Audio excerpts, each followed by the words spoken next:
Hello viewers, কেমন আছেন সবাই? আজকের ভিডিওতে আমি দেখাবো কিভাবে পাওয়ার পয়েন্ট দিয়ে আপনারা খুব সুন্দরভাবে ইউটিউবের থাম্বনেল তৈরি করতে পারেন, যেটা আমরা সাধারণত ফটোশপ দিয়ে তৈরি করি, কিন্তু পাওয়ার পয়েন্ট দিয়ে খুব সুন্দরভাবে তৈরি করা যায়। তো সে বিষয়ে বিস্তারিত আলোচনা করব। তো আমার নাম দেবমোদর, আপনারা দেখছেন ডিএমটেকনিক। তো চলুন শুরু করা যাক।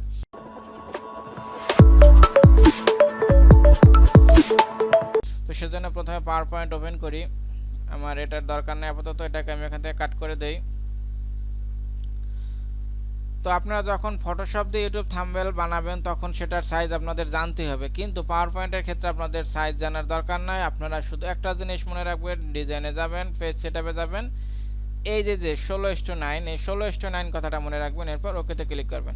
এখন আপনারা ব্যাকগ্রাউন্ড হোয়াইট রাখলে তো কিছু করার দরকার নেই, কিন্তু ব্যাকগ্রাউন্ড যদি চেঞ্জ করতে চান তাহলে এখান থেকে ব্যাকগ্রাউন্ড স্টাইলে যাবেন, এখানে কিছু দেওয়া আছে।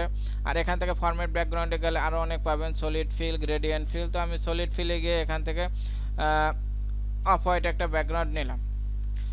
এখন আমরা এখানে লেখা, এখানে অনেক কথা লিখতে হবে থাম্বনেলে, তো সেটা লেখার জন্য কি করব, ধরেন এখানে আমি একটা ব্যাকগ্রাউন্ড নিলাম। ব্যাকগ্রাউন্ড এখানে এডিট টেক্সটে যাব। এডিট টেক্সটে যাওয়ার পর আপনারা যদি ইংলিশে লেখেন তাহলে তো ইংলিশ যে কোনো ফন্ট যেটা পছন্দ সেটা সিলেক্ট করবেন। তো আমি বাংলা দিয়ে দেখাই। তো আমি এখানে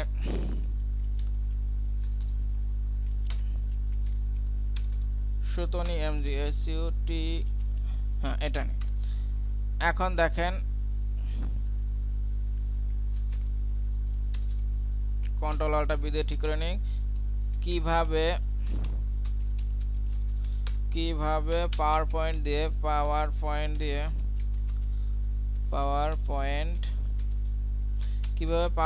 দিয়ে এরপর আমি এটাকে কন্ট্রোল সি দিয়ে কপি করি, কন্ট্রোল ভি দেই, আর একটা কন্ট্রোল ভি দেই, আমি তিনটা করব আর কি। হ্যাঁ, তো এটাকে আমি বড় করি। কিভাবে পাওয়ার পয়েন্ট দিয়ে, এরপর এখানে লিখি ইউটিউব থাম্বনেল, ইউটিউব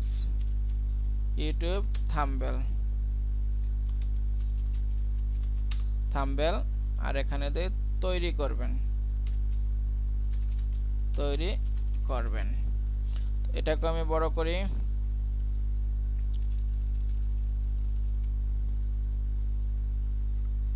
এটাকেও বড় করি।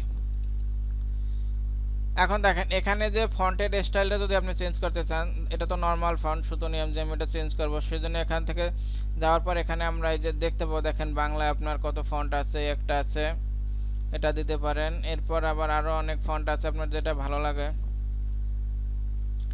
এই একটা আছে দেখতেছি। আর কি কি ফন্ট আছে দেখি, এই একটা আছে।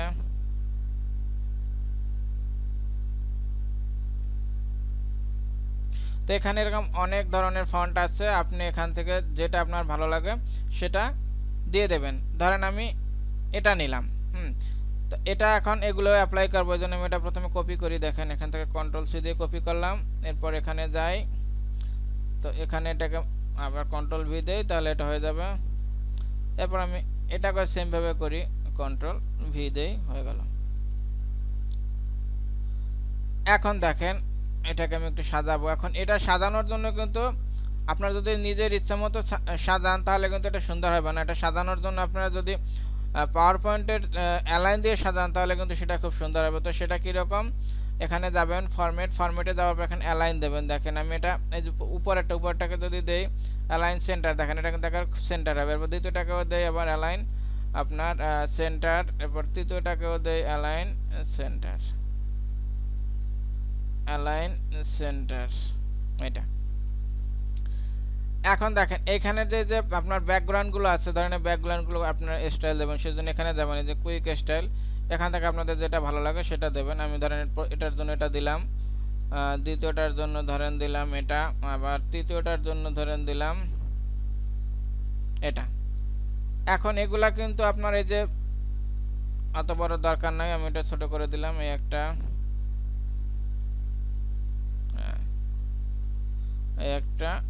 একটা। এখন আবার এই যে লেখাগুলো মাঝে করার জন্য আপনার কন্ট্রোল ইতে ক্লিক করবেন। দেখেন এটা মাঝে আছে, এটাও মাঝে আছে, এটাও মাঝে আছে। এখন আমি এগুলোকে আবার একটু অ্যালাইন করে নেই, অ্যালাইন সেন্টার,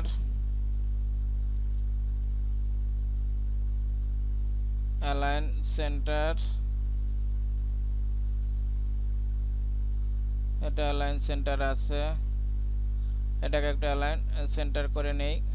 এখন দেখেন এই যে মাঝে যেটা আছে আমি এটাকে মিডল করি, এই দেখেন মিডল করি। এখন দেখেন এই তিনটাকে আমরা এখান থেকে সিলেক্ট করি, শিফটে ক্লিক করে ধরেছি আর কি।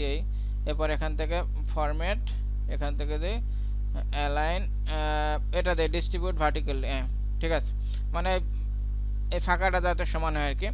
এখন এভাবে দেওয়ার পর এখন যদি আপনারা চান যে আপনারা এখানে একটা ছবি অ্যাড করবেন, যেমন ধরেন আমি এখানে একটা লোগো লাগাবো ফটোশপের, তো সেজন্য কি করব, ইনসার্টে যাব, এখান থেকে যাব পিকচার, তো পিকচারে যাওয়ার পর আপনার যেখানে পিকচার আছে সেখানে পিকচার আনবেন।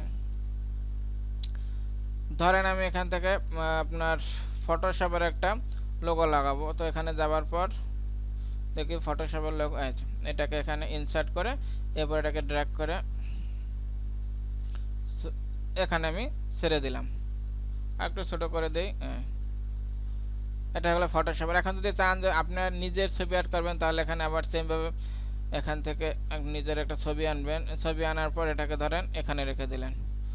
তো এই ছবিটা এখানে আনার পর এটা আমরা এখান থেকে একটা কিছু স্টাইল করে দিই, এটা না এটা দিয়ে দিই, না এটাও না, এখান থেকে ধরেন আমি এটাই রাখলাম। আবার যদি চান আপনি যে এখান থেকে যে কোনো খুশি আপনার যে কোনো একটা রাখতে পারেন, ধরেন আমি এটা রাখলাম। আর যদি আপনারা ব্যাকগ্রাউন্ডের সাথে করে রাখতে চান আর কি, তাহলে এটাকে ছবিটাকে পিএনজি করে রাখবেন, তাহলেই হবে। হ্যাঁ দেখেন এভাবে আপনারা খুব সুন্দর স্টাইল করে একটা পাওয়ার পয়েন্ট দিয়ে কিন্তু খুব সুন্দরভাবে ইউটিউব থাম্বনেল তৈরি করতে পারেন। এখন এটা আবার সেভ করার জন্য কি করবেন, এখানে যাবেন সেভ অ্যাজ আদার ফরম্যাটস, এখান থেকে আমরা ডেস্কটপে যাই, এখান থেকে আমরা এটাকে পিএনজি সেভ করলে হবে, জেপিজি করলে হবে, এখানে আপনার নাম দিতে পারেন, আমি এখানে যে কোনো কিছু একটা সেভ করলাম, সেভ কারেন্ট স্লাইড অনলি। এখন আপনারা একটা জিনিস অবশ্যই খেয়াল রাখবেন যে জেপিজিটা সেভ করবেন সেটা যেন আপনার রেজুলেশন 300 থাকে। দেখি আমি এটা রেজুলেশন 300 আছে আসে কিনা, সেটা আমরা এখান থেকে প্রপার্টিসে যাই, ডিটেলসে যাই, হ্যাঁ রেজুলেশন 300 আছে। তো এই ছিল আমার ভিডিওটা আপনাদের বুঝতে যদি কোনো সমস্যা হয় তাহলে অবশ্যই কমেন্ট করবেন, আমি রিপ্লাই দেবো। ভালো থাকবেন সবাই, নিজের খেয়াল রাখবেন। Thank you, bye, take care.